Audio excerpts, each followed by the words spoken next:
Welcome to this episode.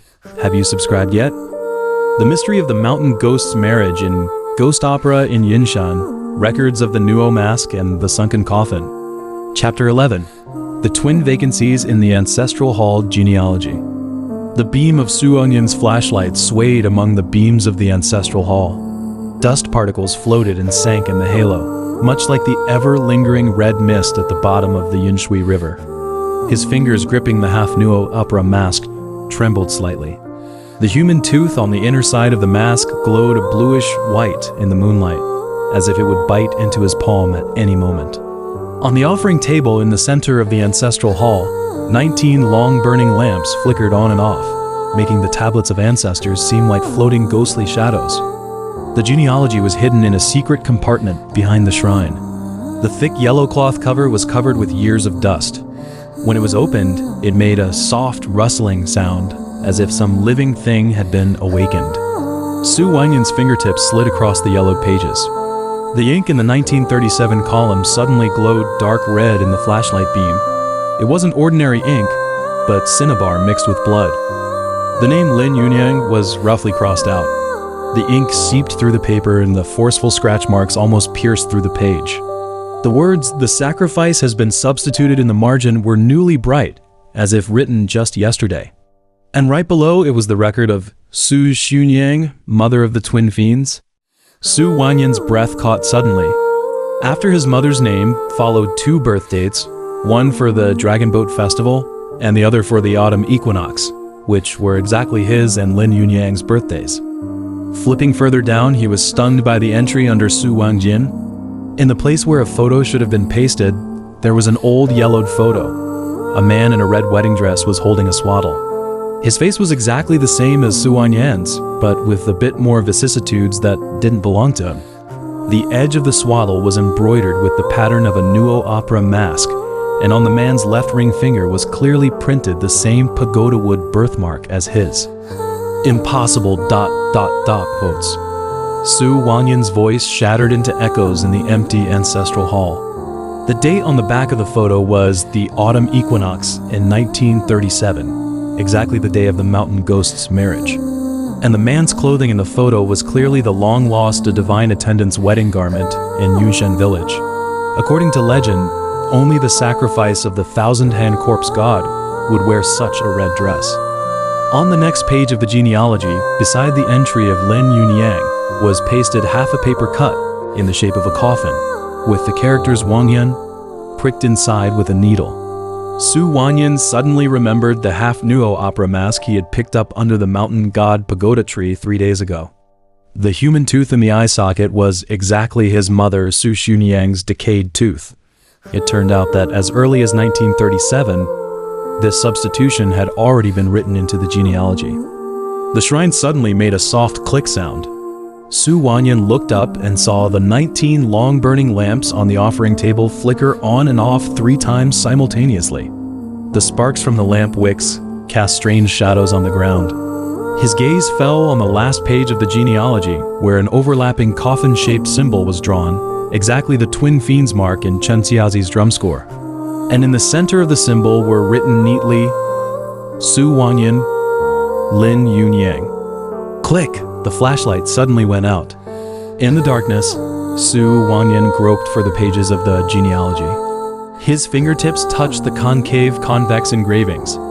Someone had engraved a line of small characters under the name Su Wangyan. The blood of the 20th human pillar can make the thousand hands open its left eye. The handwriting was fresh, carrying the unique aroma of pagoda wood, as if it had just been engraved with a branch of the mountain god pagoda tree. He fumbled to take out his phone. The cold light of the screen reflected the frayed edges of the genealogy, which were the marks of being deliberately torn off and then patched up. When the flashlight lit up again, he was shocked to find an additional note after the entry of Su Xunyang. In the winter of 1937, using herself as a cauldron to split the soul, the left eye was sealed in Wangyan, and the right eye was placed in Yunyang. The twin fiends were formed, and the thousand hands pulsed. A sound of wooden boards rubbing came from the depths of the shrine. Su Wanyan saw half of a pagoda wood tablet emerging from the bottom of the genealogy, exactly the one he had found at the bottom of Chen Chiezi's coffin. Densely engraved on the back of the tablet were the birth dates of all the villagers in the village. And in the central position, two blood-colored engravings formed the symbol of the twin fiends. On the left was a coffin shape, and on the right was a fish tail, exactly the shapes of his and Lin Yunyang's birthmarks. Wang Yin. Lin Yunyang's voice came from outside the ancestral hall, carrying the dampness of the rainy night.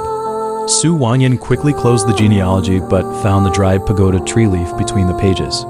The veins of the leaf naturally form the numbers 1937 to 2023, and at the end of 2023, a closing stone coffin was drawn. When he turned around, Lin Yunyang was standing at the entrance of the ancestral hall. The coffin-shaped birthmark on the back of her neck glowed faintly in the moonlight, and in her hand was a half nuo opera mask, exactly the half he had left in the paper-making shop yesterday. The human tooth in the eye socket of the mask suddenly made a soft giggle sound, eerily coinciding with the crying sound of the mountain god pagoda tree in the distance.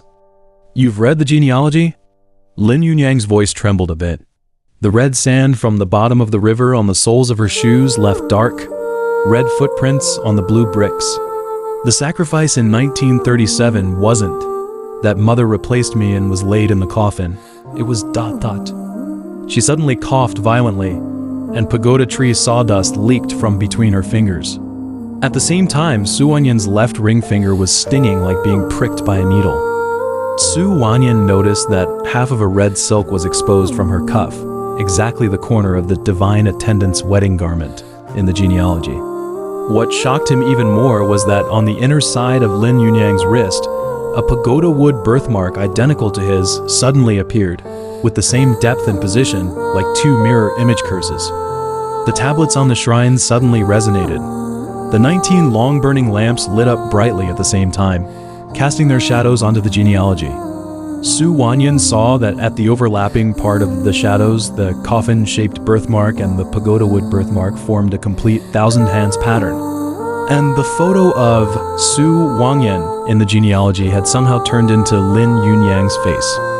"Yunyang, the birthmark on the back of your neck, ... double quotes." Su Wanyan reached out to touch it, but at the moment his fingertips touched it, he had a vision. On the sacrificial platform in 1937, his mother, Su Chunyang, was holding two babies at the same time. One was crying non-stop and the other had a coffin-shaped glow on the back of the neck. And the red sacrifice rope was tied to the wrists of both babies. Lin Yunyang suddenly grabbed his hand and pressed his palm against the back of her neck. Under the skin that should have been smooth, a fragment of a pagoda wood tablet was actually embedded, with the characters Wangyan engraved on the edge. Exactly the handwriting he had seen inside the stone coffin at the bottom of the river. "We're not twins." Her voice was like water, soaked paper. "We're the same soul, split in half by mother." Suddenly, the rain outside the ancestral hall poured down in sheets. The face of the mountain god pagoda tree split open in the lightning, revealing the intertwined pagoda tree roots inside. Those roots were exactly the same as the engraving directions of the twin fiends in the genealogy. Su Wanyan looked down and found that his birthmark was oozing blood, smudging the word "return" on the genealogy. And on the back of Lin Yunyang's neck, the same ligneous pattern as his left ring finger was now emerging. The long-burning lamps on the offering table went out one by one. When the last lamp went out, Su Wanyan heard a soft rustling sound from the genealogy. He took out a lighter. As the flame flickered, he saw that a note had somehow appeared on page 19 of the genealogy. It was the handwriting of his mother, Su Chunyang. "Wangyan. The Lin Yunyang in the genealogy is the real sacrifice." Half a silver bracelet fragment was still stuck to the edge of the note, exactly the one he had picked up in his childhood. When he looked up, Lin Yunyang had put on the half nuo opera mask. Reflected in the eye sockets of the mask were countless versions of him, each wearing a red wedding dress and lying in a stone coffin at the bottom of the river. That was the real origin of the twin fiends, which had been torn out of the genealogy. The rain washed over the blue bricks of the ancestral hall. Su Wanyan suddenly remembered what Chen Xiaozi had said before his death. The clock in Yinshan stopped at 11:47, not because time stood still, but because the souls of the twin fiends were forever trapped in the coffin, sinking in 1937. At this moment, the silver bracelet on his wrist suddenly became hot, and the words on the inner ring of the bracelet became visible in the firelight. The names in the genealogy have always been the numbers of the sacrifices. The shrine boomed and collapsed, revealing the stone wall behind it. Painted on the wall with menstrual blood was the same twin fiend symbol as in the genealogy. And in the center of the symbol was embedded the 19th numbered Nuo opera mask, exactly the one his mother wore when she was laid in the coffin. The human teeth in the eye sockets of the mask were moving, clearly repeating the name crossed out in the genealogy. Lin Yunyang. Lin Yuenin Lin Yunyang suddenly staggered and crashed into the shrine. The birthmark on the back of her neck coincided with the symbol on the stone wall, emitting a dazzling red light. Su Wangyan saw her shadow split into two. One walked towards the stone coffin at the bottom of the river, and the other stood under the mountain god pagoda tree.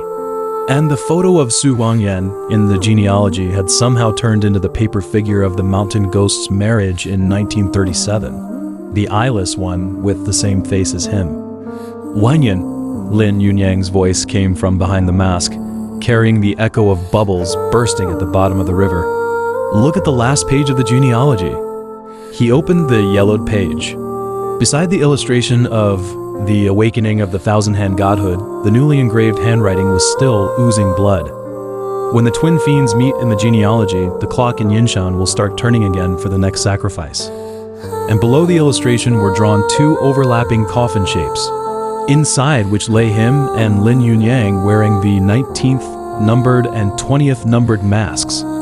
Outside the ancestral hall, the mountain god pagoda tree made a cracking sound as if it couldn't bear the burden.